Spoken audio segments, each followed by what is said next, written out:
Hey, Panda, I wanna be a consultant. I wanna make big bucks and show the world how it's done.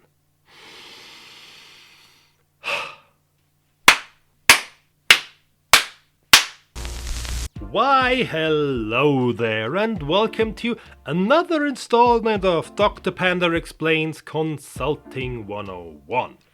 Ever wondered what working as a consultant is like? Ever thought about becoming one of those fancy suits with the 1K daily rates yourself?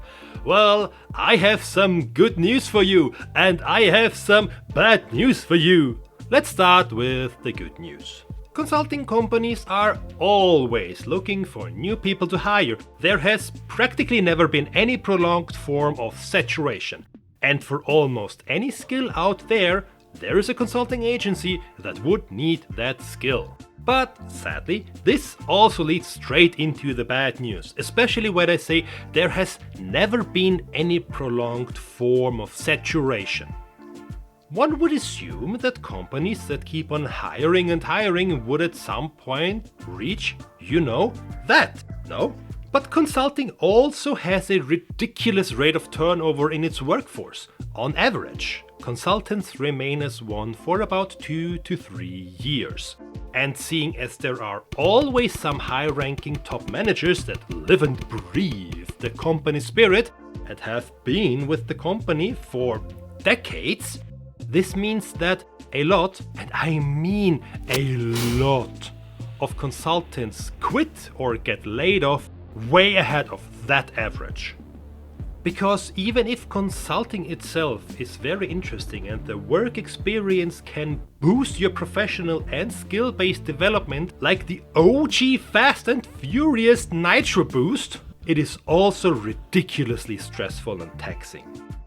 Now, don't get me wrong, the direct act of consulting is in essence just working your respective skills in projects or client setups. At the end of the day, you are fulfilling a role of a business analyst, of a developer, a tester, a manager, a technical architect, a business advisor, or many other roles. But that alone is just a fraction of what the consulting business is about and what it is like to work for one of those large companies. So, in order to not lead your impressions of what it is like to be a consultant more than I would normally do, let me walk you through it all by always giving you a positive and a negative. That way I believe your impression will not be leaning too strong in any one direction before you have heard the other argument. Alright, then let's go. Pro. Large selection. If you want to become a consultant, or even if you already are one and want to switch your employer, there is a huge variety of options out there, all within the respective specialized areas, clientele, and global coverage. I know it sounds weird, but it would be faster to list countries without large-scale consulting companies present than listing the countries that have them. Con. You are just a number. I know this sounds harsh, and on a local scale within the respective consulting branches and amongst the teams, that is not the case. But to the company as an entity, you are nothing but a number, there to generate revenue and money. If you cannot provide those revenues or aid in generating that money, they will drop you as fast as they see no further benefit in keeping you. Even if it is not remotely your fault. It is not uncommon for consulting companies to hire vast amounts of people and try to fit them in as many projects as they can. And should there not be enough projects to go around, sorry, but they will drop you even if they exclaim profusely that the company will find work for you. It is sadly the harsh reality. Pro. Networking with professionals. Risking to sound like one of those obnoxious full-time LinkedIn bloggers, building a network with professionals from various works of the industry is highly beneficial and also rewarding in its own right. First, they are all just people, and peeling back the mystery that lets some industry professionals seem out of reach or in a different world helps truly in connecting with people. Because at the end of the day, they are just like you and I. Well, perhaps less than I. After all, walking talking pandas are not truly common, but you get the idea. Second, simply being able to build connections to people with vastly different skill sets than yours helps you a lot in finding new and interesting topics and skills you might want to invest a bit of time into. And third, having connections to people who are good at what they do helps you in the long run should you ever need a different place of employment, searching for potential business partners, or need to get an in with professional groups you would have otherwise have difficulties of finding a connection to. Con, 100% is simply not enough. Working what you are required to do should by now clearly be the default and not a single thing more. We all have been conditioned over the past decades that overachieving is somehow the only acceptable way of progressing in your career, and that is just such a bullshit mindset used to exploit people, it makes me sick to the stomach. But in consulting, it is sadly even worse. Because as consulting companies all fight over the identical pool of opportunities, they all want to stand apart with flashy things like employee excellence and the best people or other nonsense like that. And regardless if you work for a large company that has decentralized promotion processes where people get nominated for the next career level, or if you work for a smaller company where a promotion is directly up to your supervisor or department head, you can and will never ever get to the next step if you do not consistently and constantly perform over 100%. It is a toxic capitalistic brain rot that is even more present in consulting, that claims that for as long as you do not constantly overachieve, you are not worth more pay. You are always worth more work and more responsibilities. Those things get shoved onto you like nobody's business, but only if you overachieve at the same time can you ever hope to be given the promotion. Let me put this in other words. Normally it should be, you do your work, you do it well and diligently, there comes a project or an opportunity where you display that you can do more than your current work or current responsibilities. You get the promotion and henceforth you have more or more complex work, but also a better salary and position from the start. But we do not live in a normal world, we live in a capitalistic hellscape. And if you are a consultant, the previous mentioned chain is the following. You do your work, you do it well and diligently, you get more complex work and more responsibilities. New projects and opportunities come and you get even more complex work and more responsibilities than you should actually be doing. You have to perform your regular work and the additional work with more than 100% and hold that stream for roughly 1 or 2 years. Then you can talk about the promotion. If you are lucky, you even get it. If not, better keep the load held upright until the next opportunity. And only then you will get a better salary and the position that you have clearly already been doing for multiple years. Only in this case, it now means rinse and repeat. Pro, huge possibilities. Say what you will about consulting companies, one thing remains true.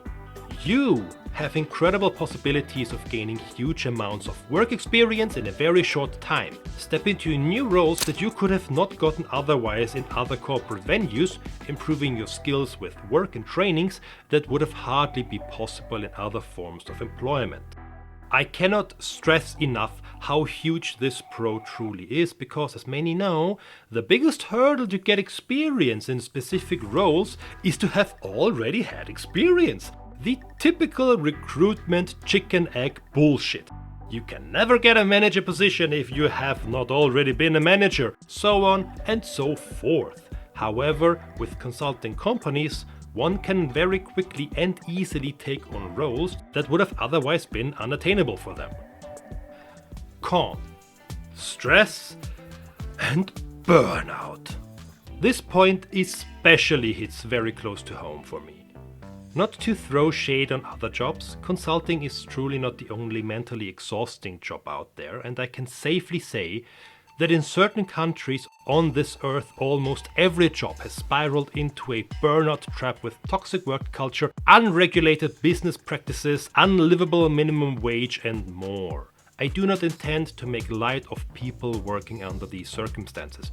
No, the thing I'm trying to convey is that consulting is throughout the entire spectrum of the globe very consistent in how stressful the work itself is and how many people either start to burn out because of it or fully slide through the burnout while trying to simply make ends meet. Due to many of the before mentioned cons, and some I will come back to shortly, being a consultant is on the regular a 50 to 80 hours per week job, but it only still pays for 40. Not just is the workload a lot, you also have to always make sure that all your work is neatly documented and can be traced back over multiple weeks, if not months, in order to avoid issues with charging the working hours towards the customer. You yourself are most likely the only one responsible for making sure you always have chargeable work. And if you do not, then you have to find it as fast as possible if you do not want to risk your upcoming promotion opportunity or even employment as a whole. Pro: existing career opportunity. This one is simple and short. In consulting companies, at least the larger ones, a clear career path upwards exists, as long as you survive the previously described gauntlet for each and every step in the ladder. But at least up until the senior manager position, this is possible to attain for anyone with the necessary patience and continuous growth, theoretically. Con: bad pay. Now, please keep in mind that I am living in Austria, a country with strong labor unions and collective union contracts that dictate actual livable, at least up until 2019, minimum wages. Take my description of this con with a pinch of salt, because I can assure you that in many parts of the world it will be way worse. I already stated once that consultants are expensive for clients, roughly about 1k per day. Not wanting to jump into the financial gymnastics and other practices, a very large part of that money is directly intended for shareholder profits. The overall salary of most lower consulting career levels is only little over the national minimum for their respective role or industry position. And I know consulting companies like to flaunt the pros like bonus payments and purchasing shares or similar, but those are never a given on which you can count, and without them your annual income is not even remotely enough to make up for the before mentioned necessary overtime you have to bring in by default. Let me make this clear. In my last employment, before I became a consultant, I earned less as a base salary, but all my additional hours, like overtime or being on call, were very well compensated. Also, my work hardly ever required overtime as a whole, was straightforward most of the time, and had me hold not nearly as many responsibilities, neither over staff nor over finances. So even though I was not truly in a managing position as I am now, I made more for working 50 hours a week than I have been as a consultant for much more work on average in the last 3 years, even though I received a slight salary increase. So yes, though I still would have a few more cons to list, I do not want to intentionally skew it in any given direction even more than I might have already done. I'm not an idiot, I know my opinions are very abundantly clear here. As a whole, the actual consulting part of the consulting is very rewarding and great work. We get to do what we are best at with new and interesting tools, always new challenges, and never the same old slop and slog. But the company parts of consultings, they just drain and exhaust you. And I personally would only recommend people to truly take up the mantle of a consultant in today's hellscape of unfiltered capitalism.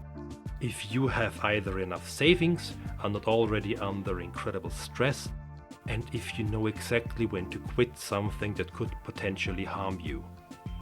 Let me know in the comments if this video helped you a bit in understanding what it is like to work as a consultant and what pros and cons this field of work entails. Hope you learned something. Subscribe for more explanations from your anthropomorphic fluffball, and I shall see you in the next one.